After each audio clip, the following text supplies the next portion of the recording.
Welcome to Cryptic Chronicles, a show dedicated to exploring everything weird in this ineffable universe we call home. Today on the show, we're going to cover another fan request, and this one's going to be a two-parter. I've mentioned the Enochian angels a handful of times, and the works of John Dee, and listener Ryan Bybringer, Ryan, is that your real last name? Emailed me asking to go into detail on the subject because he didn't really know what I was talking about. So here we go. Enochian is a term used in pop culture for angelic languages, like in the CW show Supernatural.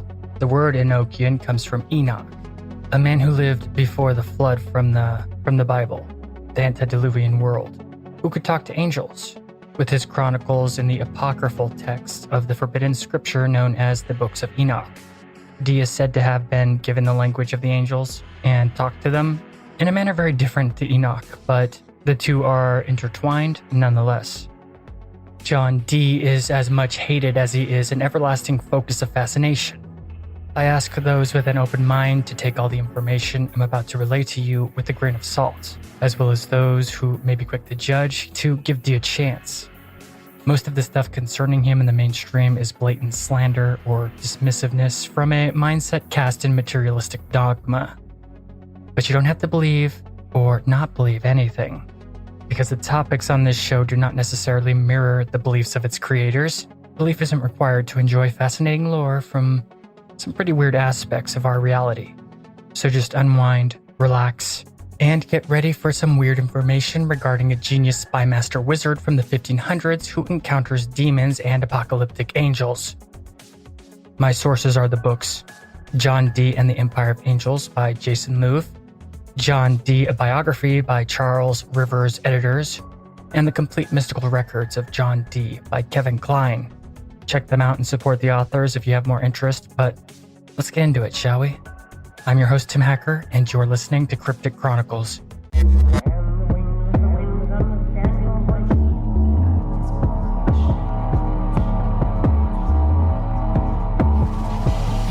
This is the way. This is the way.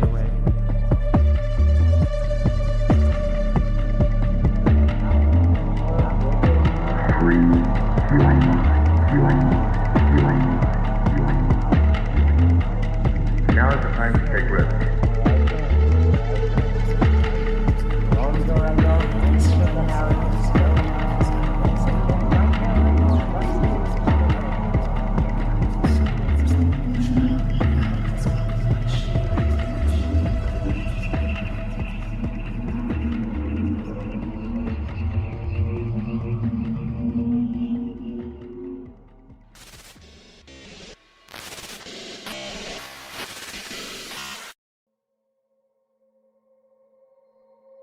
John Dee is far more influential than would seem at face value.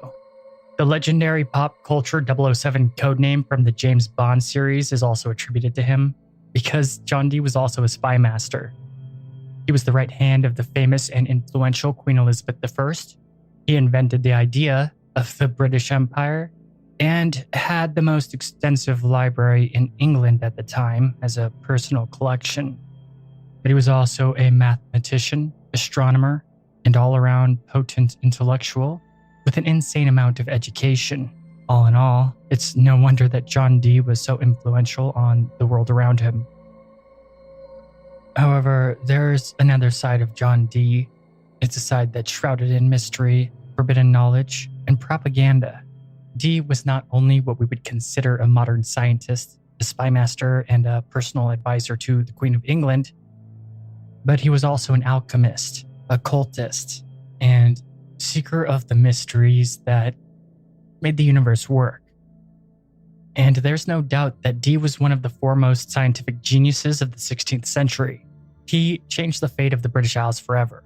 This is not the Britain that we think of as the all-powerful empire, the mighty culture that dominated the biggest empire during the Age of Empires, but this was a time when Britain was basically on the verge of defeat. It was not the mighty empire we think of at this point in history. John Dee's era was a time of significant progress, but it was also a time of eternal war. See, only recently, the English church had unceremoniously broken all ties to the Catholic Church to become its own thing and free of the old ways of dogma. Catholics across Europe looked towards England with a ravenous intent, and the mightiest empires of the era sought its doom. And all this was on the precipice of a time of great enlightenment to come within just a span of a couple of centuries. But his work also led to the genesis of modern science, and essentially, in many ways, he laid the foundation for the world we live in today. But just how could someone so influential not be in the mainstream consciousness, you may be wondering? Well, that's because John Dee has been suppressed in mainstream history. This is because of his esoteric work that consumed the latter half of his life. I mean, the herd hates those who go against the narrative, and in those days, dogma was the law of the land. It didn't matter that Dee had a considerable role in making Britain a global imperial power because his name would forever be tainted from his study of magic and how to contact strange interdimensional entities that Dee called angels, but would later be known as the Enochian entities or the Enochian angels. And the most fascinating aspect of these interactions between 1582 and 1589 is that these Enochian entities were giving knowledge to Dee for the specific purpose of advancing the world towards the apocalypse. But if we're going to really cover John Dee, then we have to cover John Dee from the beginning. And in the beginning, he was born on July 13th, 1527, in London, England, and was the only child of Roland and Jane Dee. Jane, sometimes going by Johanna. His father was a tailor and a fabric sewer that worked in the court of King Henry VIII, and he also descended from Welsh royalty and thought highly of his lineage. At 15, John Dee entered Cambridge's St. John's College before going on to, at the time, newly formed Trinity College.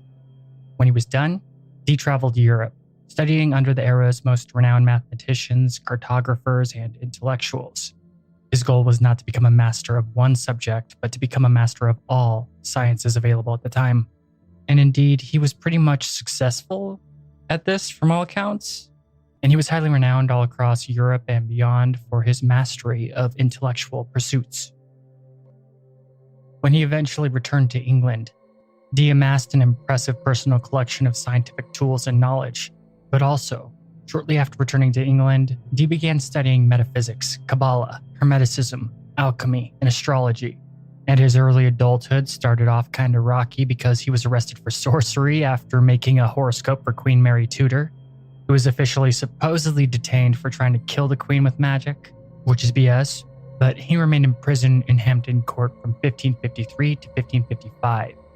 However, upon release, he was quickly arrested for heresy. Luckily, in 1556, Queen Mary decided to give him a full pardon, and there was no burning at the stake business going down. It is believed that he originally cast the horoscope for the future Queen Elizabeth to find out when Mary would die and Elizabeth become queen. And this is probably true because when Elizabeth ascended to the throne 3 years later, it was Dee who selected the best time for the coronation through astrology and was quickly swiped up into her court to be her personal advisor. And for many years, he was the Queen's right hand and served in a variety of roles in the government. But despite his political duties, his passion was continually the accumulation of knowledge, and his search for rare and unique books became pretty serious, especially with all of his new connections. His library would grow to be the vastest library in England, like I'd already mentioned, but it was also the second largest in all of Europe, which is quite impressive for one dude. See, with the fall of the Byzantine Empire, specifically Constantinople, that happened not that long ago at this point in history, thanks to the Ottoman Empire, the plethora of lost knowledge and history came with the fleeing refugees to the West. And this knowledge included a lot of lost occult lore. John Dee lived in the perfect time to absorb and translate these fascinating texts with knowledge lost to Europe since the Dark Ages. And with the invention of the printing press, not only could ordinary people read scripture, but all this lost knowledge could also be mass-produced, especially all the hermetic stuff that people just ate up and loved. However, despite his vast knowledge and education, there were always those who did not care for him or even outright hated him, and he would be plagued with enemies his whole life, specifically just because he sought this higher knowledge.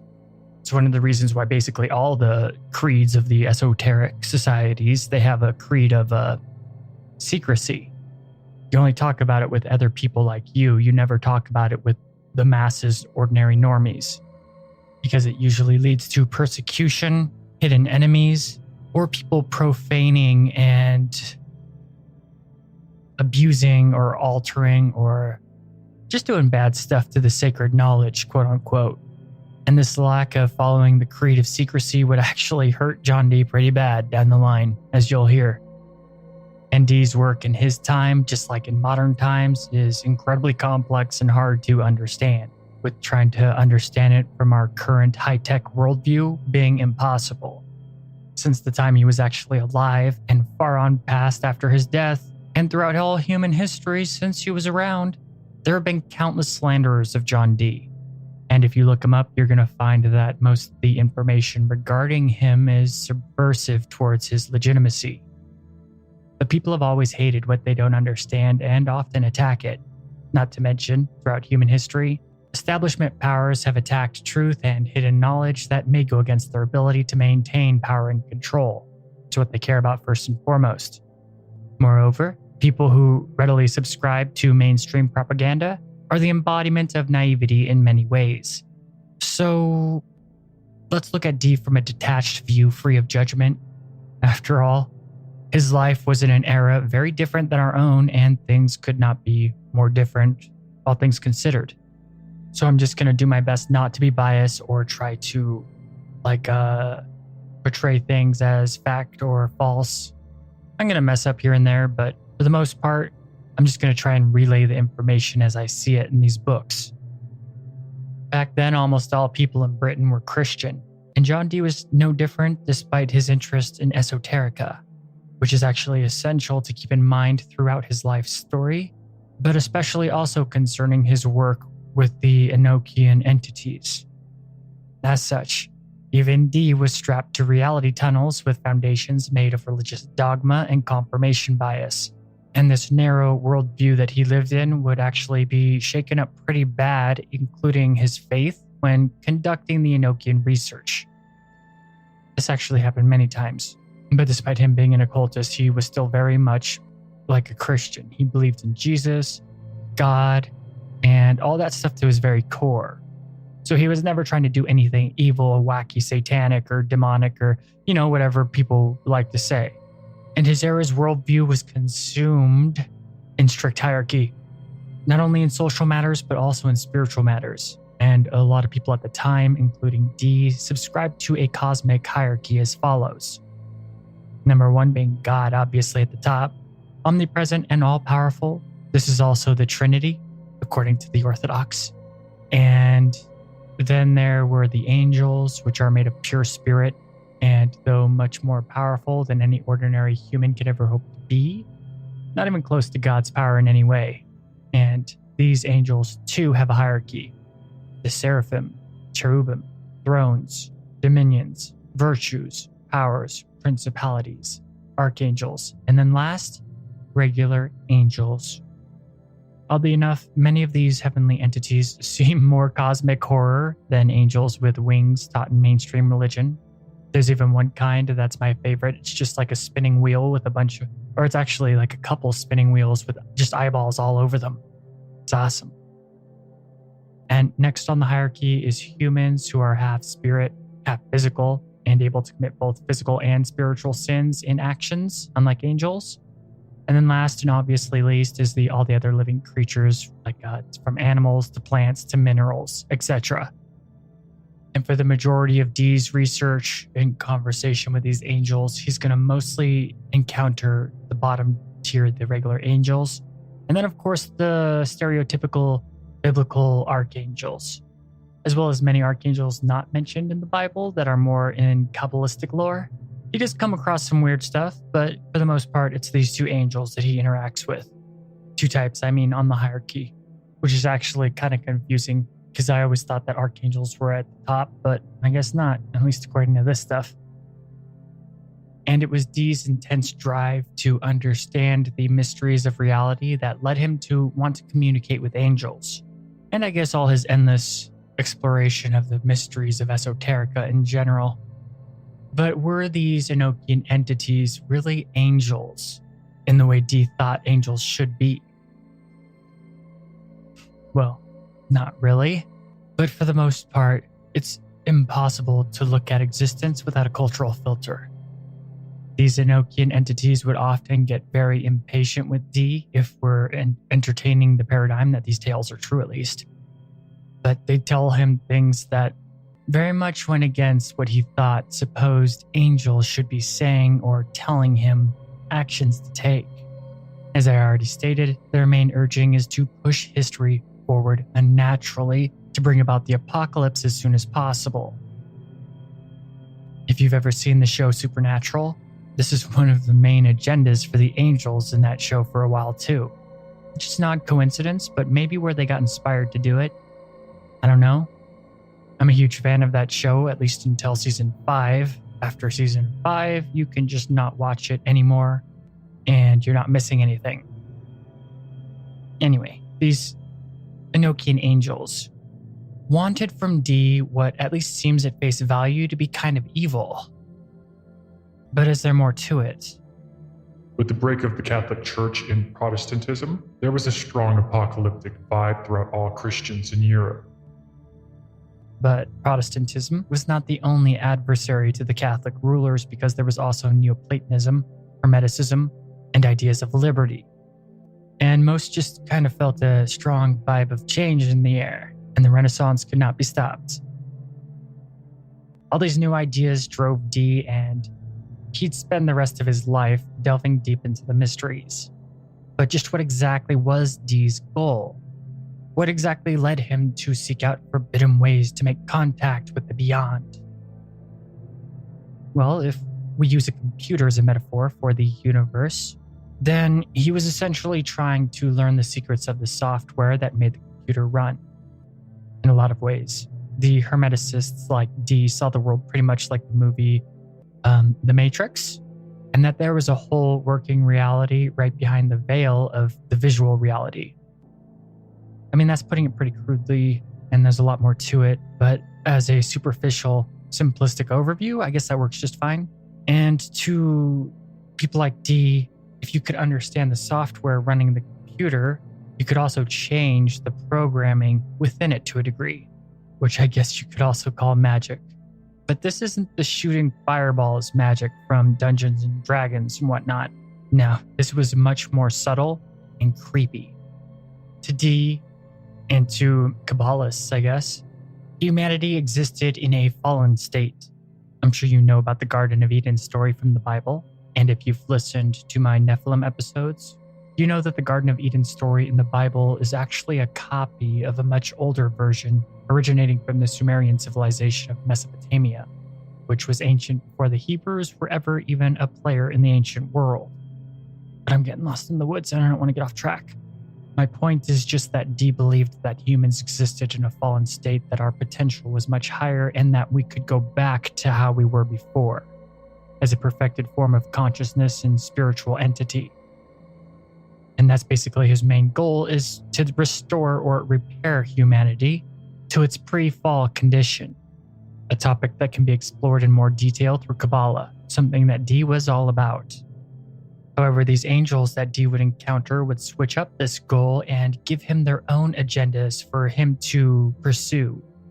They did, however, promise him the true Kabbalah and an ability to go back to Eden, which is probably why he continued the work for so long.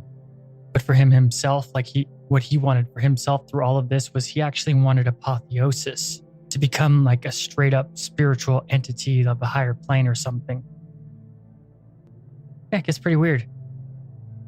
And if John Dee died before going down the rabbit hole before 1580, then he would be a household name today, and just as well known as any of the other greats from history.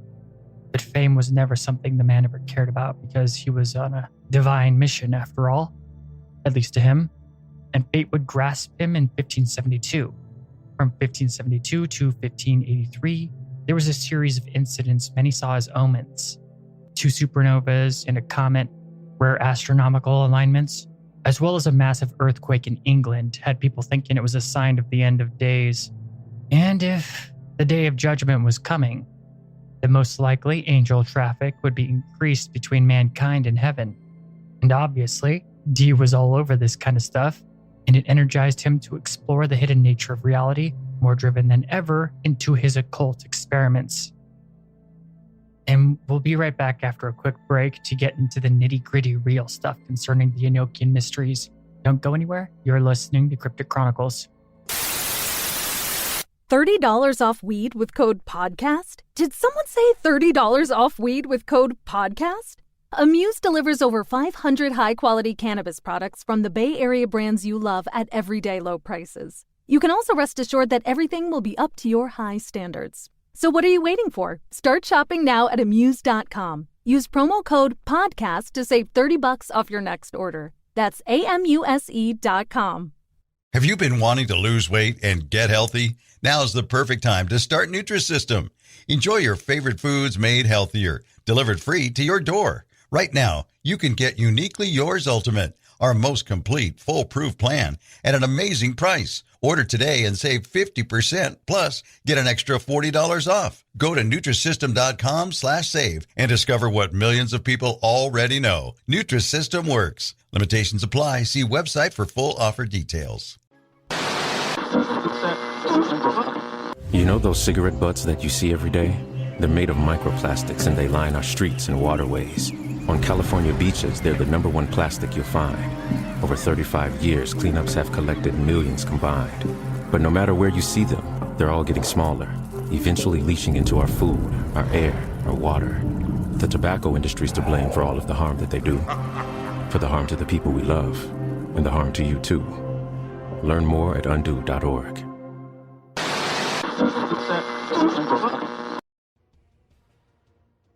Despite D's insane level of occult knowledge, he actually couldn't pull off any of the fancy stuff he read about.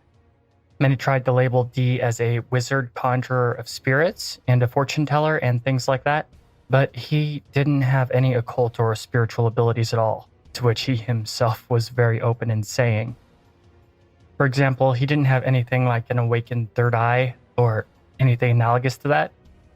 And this is where a lot of slanderers of him come into play, because D felt the need to resort to hiring scryers to assist him in his mission. Scryers are basically magic people, FYI. They can do all the spirit stuff, like, like fortune tellers and the like. The only problem is 90% of psychics are frauds. Back then, just like they are today. That's if you're inclined to believe such things. I've experienced too much intuition, and seeing intuition in others that doesn't make sense to just throw it out. But the first guy that D hired did indeed seem like a con man, who later admitted to making stuff up to D. And to this day, people will vehemently say John D's work and the Enochian mysteries in general are all fraud bullshit. It's true that John D was a genius and one of the most educated people who ever lived, but lacked street smartness. However, we are talking about someone that danced around being tortured and burned at the stake constantly in Queen Elizabeth's Court of Vipers.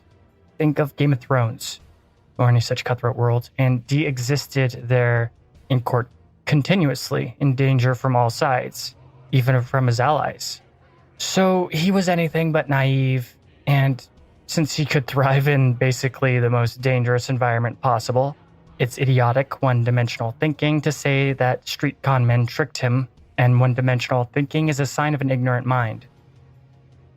Though he may have been deceived at one point, he was still learning how things worked and what to look for and whatnot. We gotta remember that failure is the greatest teacher, and success is far more dangerous than failure can ever be. And there are many other pieces of evidence to suggest Enochian would be impossible to make up, but I'll get into that in a bit. It took D going through a couple of scryers to get to his main guy. In March 1582, D met a man named Edward Talbot, who would forever be associated with D from that point on historically concerning the Enochian mysteries. Later, the man would admit that Talbot was not his real name. His real name was Edward Kelly, with Kelly being the main scryer that would lead to the discovery of the Enochian entities. Kelly was highly educated without a doubt and possibly studied at Oxford, though his past is shrouded in mystery. But the most distinct aspect of this young man in his mid-20s was the fact that he was missing both of his ears. which sounds bizarre, but this was actually a common punishment for fraud in those times. Specifically, Kelly was punished for forging coins, something the elite and royalty looked down on in particular. This is another fact that people point out, saying that the Enochian stuff is all BS because the dude was missing his ears for frauding. But it wasn't for frauding in the situation like they're talking about. He wasn't caught for frauding being like a fake spiritualist. It was something completely different. It was money he was frauding.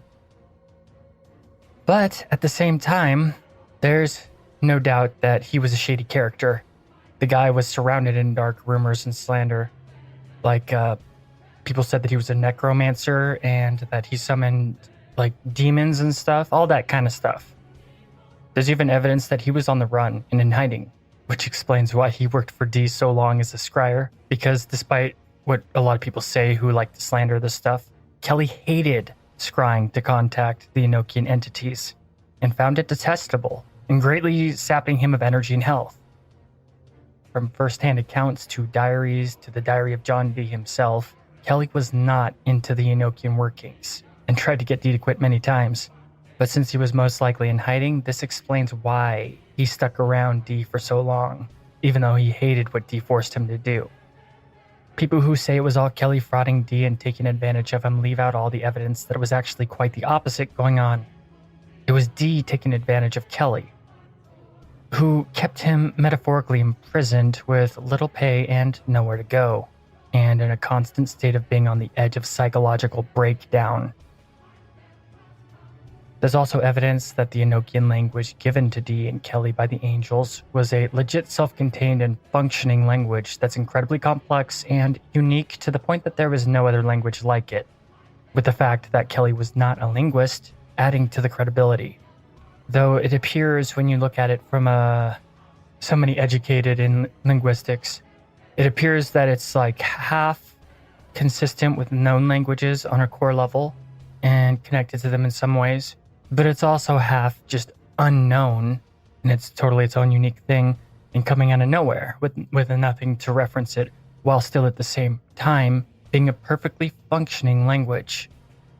Which makes sense because there's some who say that this was the language that was spoken before the Tower of Babel, which was a time that everybody pretty much spoke the same language on Earth, and then all of a sudden they couldn't understand each other and all had to split up and go their own ways because they all spoke different languages all of a sudden. There's also people who think that this is a metaphor just for an evolutionary advance in consciousness, but I'm not going to confuse you.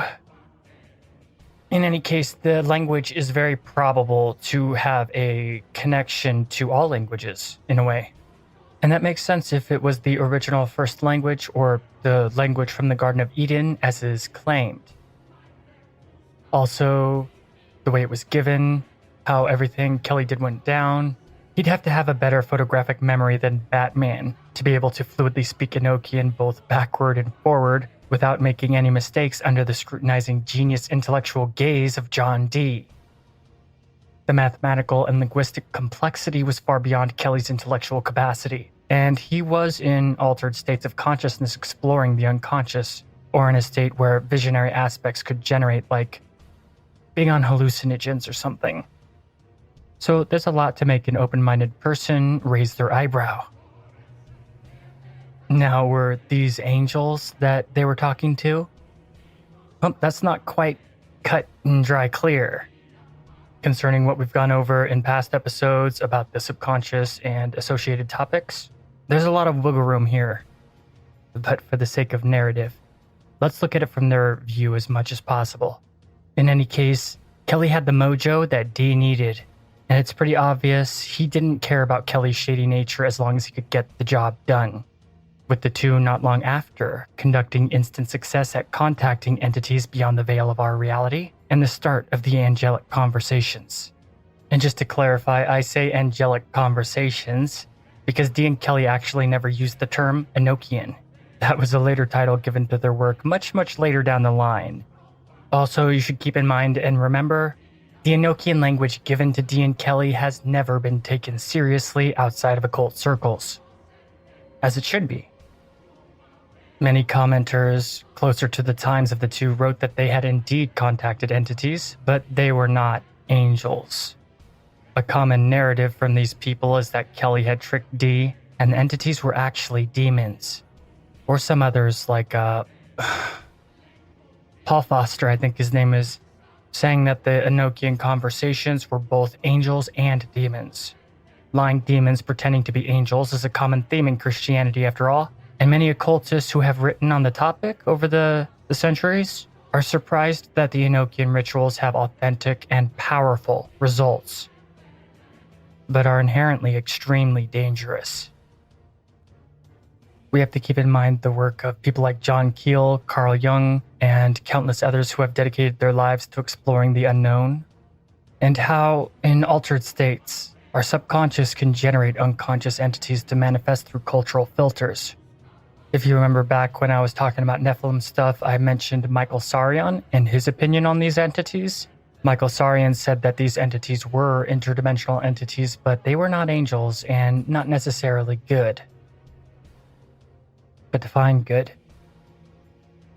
And if you think about the archetypes from Carl Jung and his work, there's a very cosmic horror type nature to these beings that live inside the unconscious. And we're kind of just playthings to them. They're alien, indifferent, and all-powerful, while at the same time being unescapable. And I really need to talk about Carl Jung sometimes. I love that stuff. But where was I? Was there really any objective nature to these angelic conversations? Was there any objective nature to these entities that they were talking to? The entities seen on psychedelics are an excellent example, in that they appear different depending on the culture of the individual. People have had life-changing experiences on psychedelics, especially stuff with like ayahuasca, and they've encountered crazy realistic entities that give them epiphanies and change the way they see the world. But these entities that are seen on psychedelics appear different depending on where somebody is from. So were these angels really angels? Did they really have some objective nature? Or were they manifesting in a way that Dee and Kelly could comprehend? Could they have just been archetypes of the collective unconscious? Or is it possible that they assumed and documented the entities based on their own worldview, and not necessarily what was really going down? I don't know. That's if you assume there's any truth here. But it's absolutely a fascinating topic, and there is no right or wrong answer here. The universe is not rational. But I could really go on like this forever. I think I've been blabbing a little bit. So let's keep moving forward. After all, Kelly could have just been crazy. The rituals conducted in preparation to contact the angels aren't necessary to go into detail about. You can assume it consisted of triangles, circles, and all kinds of other weird stuff, but their primary tool to contact the entities was a scrying crystal, or a black mirror. Kelly would receive visions and mumbled out what was going on as best as he could, while Dee vigilantly recorded everything. Dee would often tell Kelly what he wanted him to ask, and where the interaction should go. For the most part, the experiences were limited to the crystal ball or black mirror, but not always. On rare occasions, they were very visible to both Kelly and Dee. Dee also documented them appearing in his mind's eye, or Kelly's, or even manifesting as an apparition in the house itself.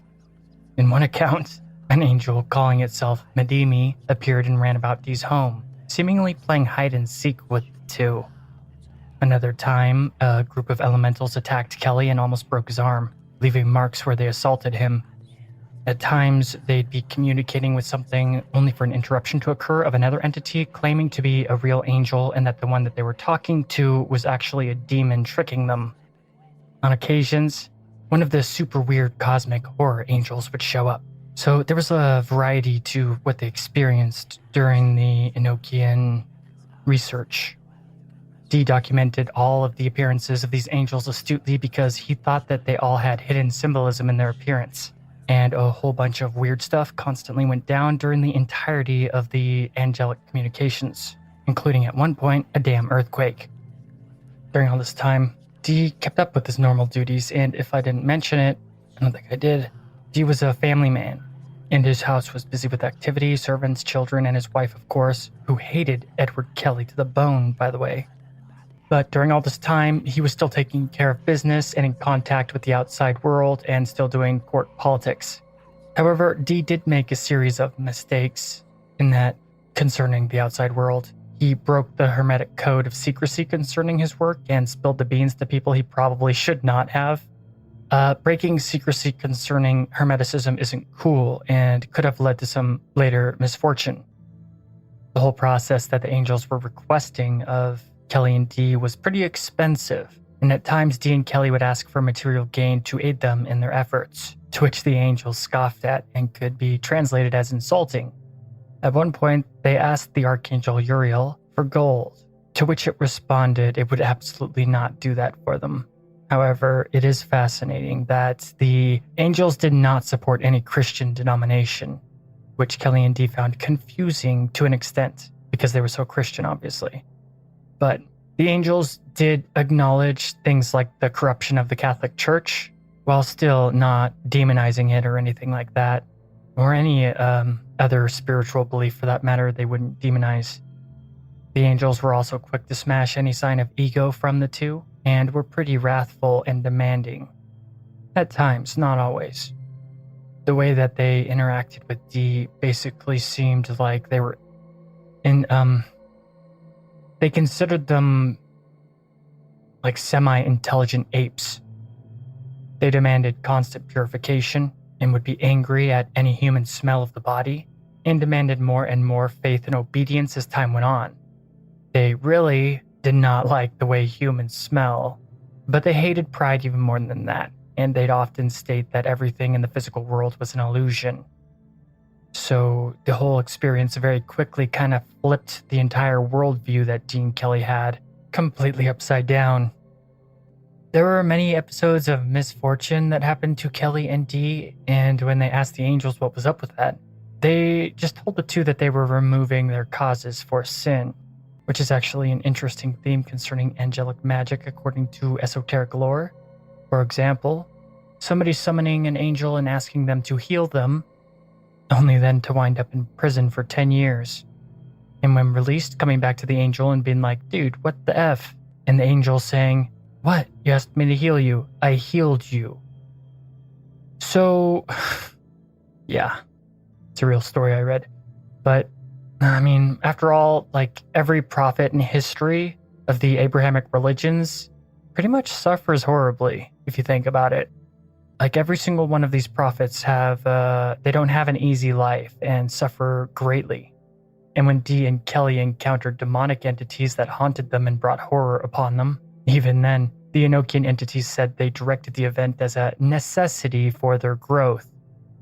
Which, I don't know, it sounds pretty iffy to me, pretty dark. Don't really know what to think about that. I guess completely overcoming fear is important, but I can also see how that would just straight up drive a lot of people nuts. However, the most famous thing to come from Dee's conversation with the angels is the Enochian language, as I've already briefly mentioned. This language was given slowly over time by the angels, and like I said, the entities claimed that it was the original language, the language that was spoken in the Garden of Eden. But it's also important to remember that these angels never conformed to any established dogma, be it Hebrew, Christian, Islamic, etc. They did show an interest in uniting all of the religions into one, or just like a universal global religion.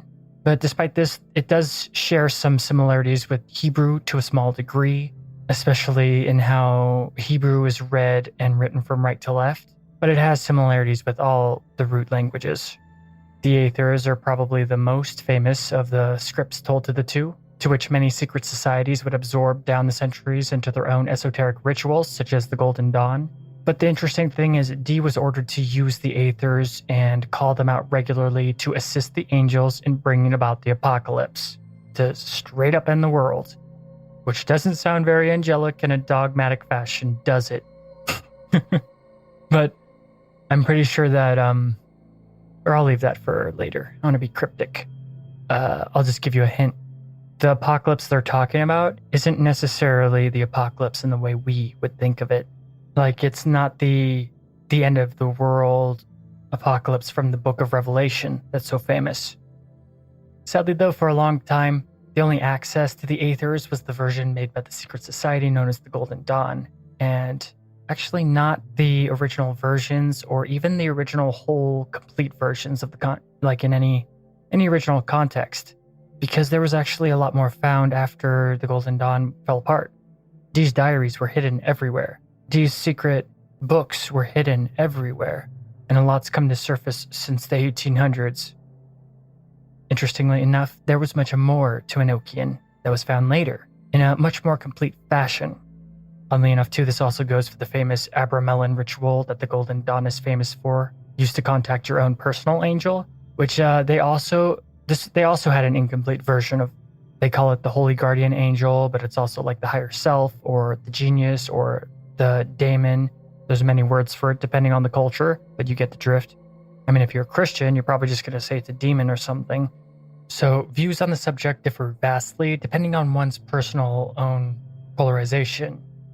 But according to Dee's polarization, these angels were very real, and throughout the angelic conversations, one of the foremost angels that the two men talked to was Uriel. The entity revealed that many esoteric mysteries were taught to Adam in the Garden of Eden, including genuine grimoires and the true Kabbalah. Basically in every tradition, including ones outside of the Abrahamic religions, there's the exoteric teaching for the masses, and then there are the esoteric teachings for the chosen few, such as Sufi in Islam, the Gnostics in Christianity, the Kabbalists in Judaism. So the stuff Dee and Kelly were going over and the knowledge they were utilizing was not mainstream, not even in the slightest, or even out in the open. Other than to specific types of scholars and men, usually of a higher status, but with the coming of the printing press, there was a lot more access to it than it would be otherwise at any other time in history. Hence, many mistook these things for evil, back then as they do now. Dogma is extremely useful for controlling large groups of the population, and it's a double-edged sword that cuts both ways. Uriel isn't even in the Bible after all, for example, unless you include the coded stuff in the Psalms and, the Kabbalistic texts most Christians don't even know exists. But Uriel is actually an incredibly important entity, at least according to esoteric Christians and Kabbalists. And we noticed too that this Uriel is the same Uriel from the Book of Enoch, one of the apocryphal texts. And that's where Enochian gets its name, Enoch. If you want more explanation of what happened to Enoch and whatnot, then go check out the Nephilim episodes. Probably just like the first two, I think. Or whatever, all of them. Can't hurt. But it's interesting to note that Uriel was the archangel that interacted with Enoch the most. He's the one who gave him, he was a guide throughout all of the heavenly realms to show Enoch into different dimensions or planes of existence or the spiritual world, whatever you want to call it. So it seems like Uriel is one of the main people that interacts between humans and the divine in this case. I'm not sure if Dee and Kelly did have any access to the books of Enoch, though, because after all, we only have our really complete, most full version after the Dead Sea Scrolls were found. Well, that's not entirely true, actually. I mean, there's the Ethiopian church, but they also could have had some secret knowledge somewhere, who knows. But they did know who all of these secret angels were, especially Uriel. We'll be right back after a quick break. You're listening to Cryptic Chronicles.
Hi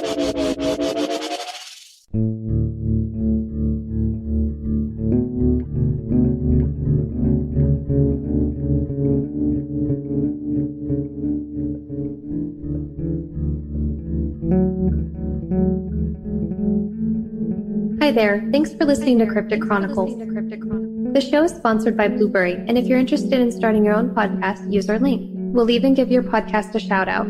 Go to crypticchroniclespodcast.com and click on the Blueberry link on the homepage. By doing so, you'll be helping the show. Blueberry is optimized for iTunes as well as all podcast hubs. You won't have to worry about expensive contracts or fees.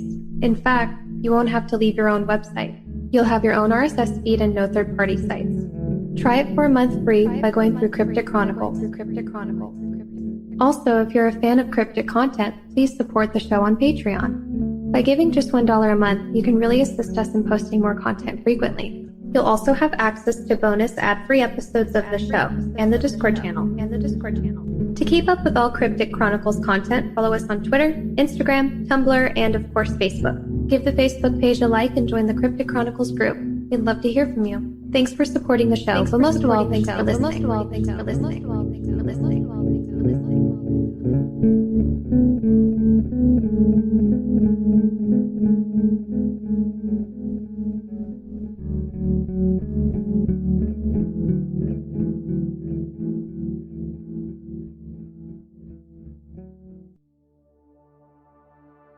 When these Enochian entities told Dee and Kelly that there were evil spirits after them because of what they were doing, Dee asked for help and protection. And just like I mentioned before, basically every time the entities told them that they have to make the efforts themselves. And only then could they be given any level of assistance. Plus, it was part of a test to help them grow spiritually and overcome fear, I guess. In any of the books, it doesn't really go too much into detail.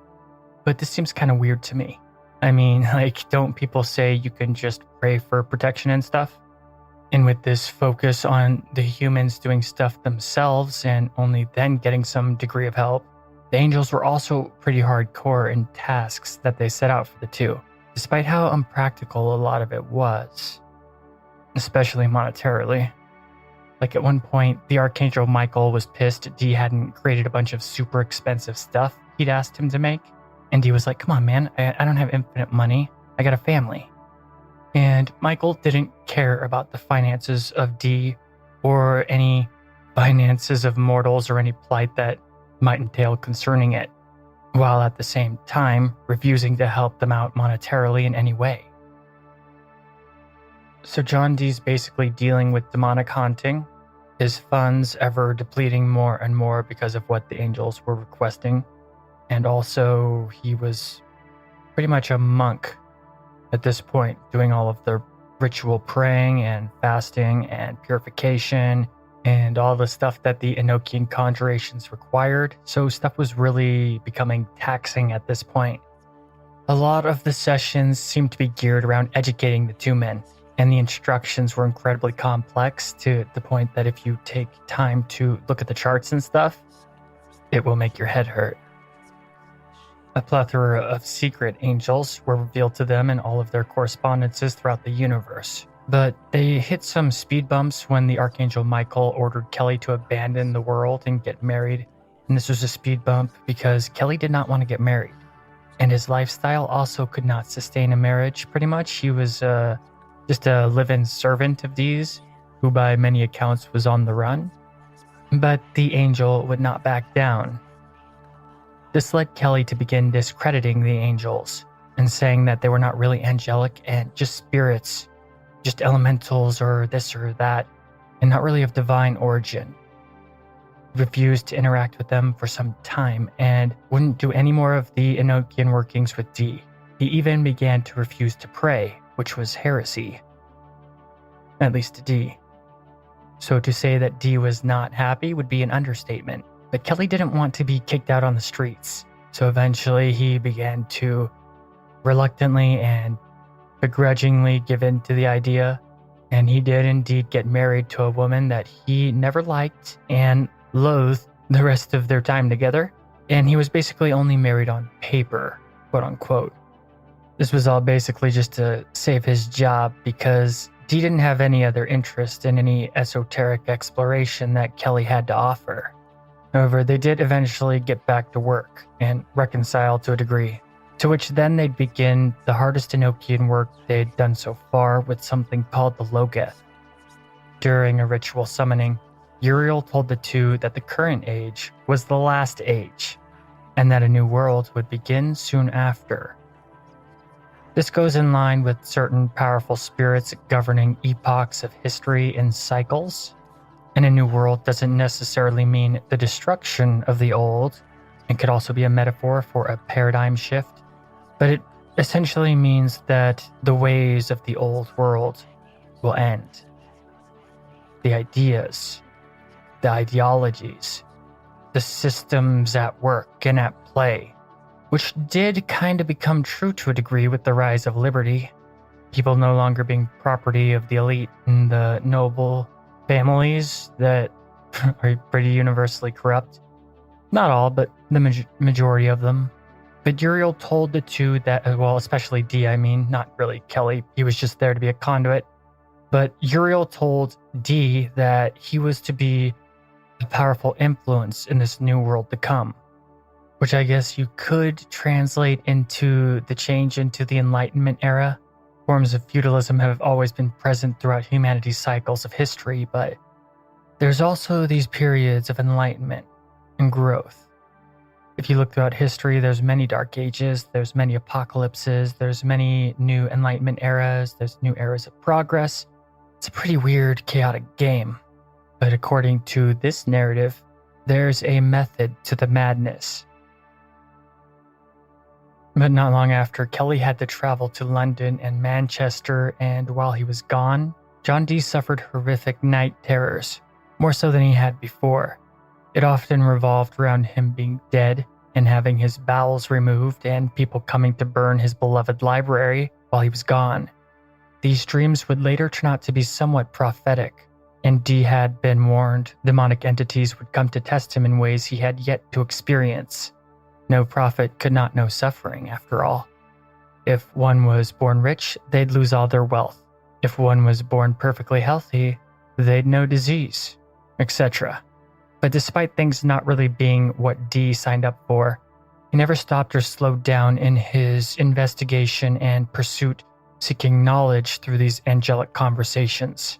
However, like many who get involved in the higher learnings of the veil clouding reality, Dee could have never have anticipated the sacrifices that he'd have to make. When Kelly returned, the two got right back to work, and it was at this point that the Logath would really start to come into play. They were to be given the angelic language itself, to which in modern times, like I've said, is called Enochian, but to Dee and Kelly, it was the divine language, or the angelic language, the heavenly language. The Enochian entities commanded the two to learn the letters and language by heart, and it was pretty crazy. So learning to understand it without any referencing was not easy. Another cool thing to note is, since you're just listening to me, you can't see it, but the Enochian language itself, like the letters, they look pretty cool from an artistic perspective. Like they're definitely something that you could get tatted on yourself and people would be like, that's awesome. However, the more they worked, the more disgruntled Kelly got. He was still pretty pissed off that he was forced to marry and was getting overwhelmed by all the visions he was forced to channel. This bad attitude steadily increased until, according to Dee, a sword was thrust out of the scrying stone at Kelly's head, and Kelly freaked out as you do when such things happen. He instantly began complaining quite frantically that something was squirming around in his brain. This experience convinced Kelly to continue their sessions with Dee with less complaint. However, Kelly was not keeping up with the memorization demands of the angels and would get more and more fully possessed during these sessions. It seemed to the point that he'd perform actions concerning things he could have no way of knowing. He'd feel a burning sensation in his brain and, after a visionary, he'd see like a burst of fire come from the scrying stone into his eyes, and then he was possessed. And much of the back and forth was now done purely in the Enochian language, to which Kelly had not fully memorized. But Dee had, and Dee spoke it fluently. To Dee, during these times of possession, it was just business as usual, because I guess that they were getting pretty used to weird stuff. When it was over, the fire left his eyes back to the stone. Kelly didn't understand any of what had been transmitted and was kind of mentally unstable. Kelly wasn't having a good time. An angel, referring to itself as me, then revealed more secrets concerning the angelic language seemingly written in human blood, which sounds pretty metal. When it was all painstakingly finished, they were told that these were the 49 calls used by God to create the universe. However, this is not the 49 calls or aethers later utilized by the Golden Dawn, because these calls remain untranslated and ineffable even to the present day. So, they spent all that time putting together something no one understands, essentially, which I guess makes sense. Maybe if someone does speak it with understanding and fully translate it, the apocalypse will happen? In any case, seems kind of like a bum deal. But shortly after the 49 calls, Uriel came back like he always did and warned them that bad stuff was going to happen within 5 months and that they had to speed up their sessions. The two were to be enhanced with magical sight to transcribed Logeth. And Uriel threatened Kelly that if he did not work every single day, then he'd be erased from the number of the blessed, which I think was him threatening that he'd send him to hell or something, or not be able to get into heaven, or not be a chosen one, who knows. In any case, it really messed with Kelly, so they got to work. During this hectic time, 4 random entities manifested that looked like laborers carrying shovels, who then assaulted Kelly despite these attempts to banish them. Kelly's sanity was becoming dangerously frayed at this point, but just a few days later, after the assault, they were back at it, receiving the transmission of the Logeth. But Kelly was getting paranoid and kind of freaked out and accused John Dee of keeping him there as a prisoner and threatened to leave and find employment elsewhere. And Dee and Kelly began to consistently bicker with one another, the stress getting to both men. Once again, Kelly wanted to be done with it all. In Dee's journal, he states Kelly wanted to, quote, utterly discredit the whole process of our actions as to be done by evil and eluding spirits seeking his destruction. End quote. Dee blamed Kelly's woes on himself and his lack of faith, and that it was his doubt that was causing all their issues, which probably didn't help. But by this point, Dee's wife was completely done with Kelly and wanted nothing to do with him. So it seems like a pretty toxic environment overall, though she'd always hated Kelly, but now it was just more overt. The angels' patience with the two men seemed to be fraying as well, to which it would degrade more and more from this point on, and the angels themselves got more antagonistic towards them and calling them out for their lower natures and lack of faith.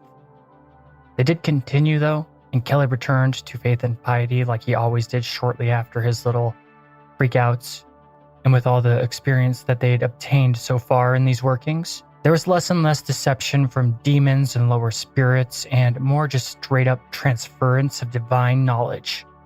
But after Kelly discovering writings he did not have any memory of writing, Dee was told it was a forgery from a demon named Belmegel, to which Dee himself shortly after felt doubt because he was told that the demon seeks their destruction. He documented these doubts in writings, called his, quote, articles of doubts. The two men then summoned Uriel, being told temptation and struggle are necessary to forge them into what was required to complete the Logeth. Uriel then openly questioned rhetorically why humans should ever be given the holy key of the Logeth in the first place, which contains the illumination of the mysteries and is far beyond the small minds of mortals. Why should semi-intelligent primates destined to decay be given knowledge beyond their comprehension? This rudeness from Uriel might have been meant to help, but it didn't. Despite all that, though, Dee found peace in his faith, and Kelly continued to slowly go crazy. The two completed the work on time, though. The Liber Logeth was finally done. Uriel said that through it, the true religion would be reconstructed free from falsehood, and after it was circulated for a time, then cometh the end. And then Dee and Kelly were instructed to gather dirt from all the places of the earth. When Dee said he didn't have the funds for such an expedition, he was then told that specific locations all over Britain could fill in instead. And when Dee asked that these pieces of dirt be brought to them, Uriel got really angry. The most they'd seen and was completely terrifying. Dee was rebuked and told that he'd be punished, which utterly crushed Dee emotionally. But eventually, after a bunch of ritual praying and other religious acts, a shining being came before them and said that he was forgiven, or they were forgiven, but also threatened them, saying, "Behold, my arms are longer than my body, and if you fail, I shall stretch them out upon you." Which is pretty creepy. He was glad that he was forgiven, though. However, the punishment was still incoming, and it highly affected him. This interaction caused Dee to fall into a depression, and he begged God for mercy and constantly prayed, promising that he'd be better. Kelly had gone out to get all the samples of Earth throughout Britain, and when he returned, they continued their work, and 3 angels showed up: Michael, Raphael, and Uriel. And they told Kelly and Dee that, yeah, they were forgiven, and that continuing the work could progress. Dee then oddly asked about the King of Poland, and who would succeed him, the House of Austria, or the Polish counts vying for power. It's easy to forget that Dee was a spy master, much like when they asked about the validity of other religions, not of the Protestant Christianity variety. The angels would not denounce or promote one over the other, instead remaining mute on the topic altogether, just basically brushing it aside. Uriel did say that the world was filthy and offensive to us. It's a charmer. Dee was then given a warning that he would have to leave England to prepare for the apocalypse. But Dee couldn't just, say that he couldn't afford it because the angels got mad when he did stuff like that, especially just after sending Kelly all over Britain to collect dirt. But the angels had already warned Dee that sorrow was coming, hence why they had to speed up the work to complete the Logeth. But despite what Dee could or could not afford, or what he wanted or did not want, his life was about to get pretty messy. But that is a story for next time.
That's all for today's episode. Make sure you listen to part 2 on the Enochian Mysteries of John Dee coming out soon.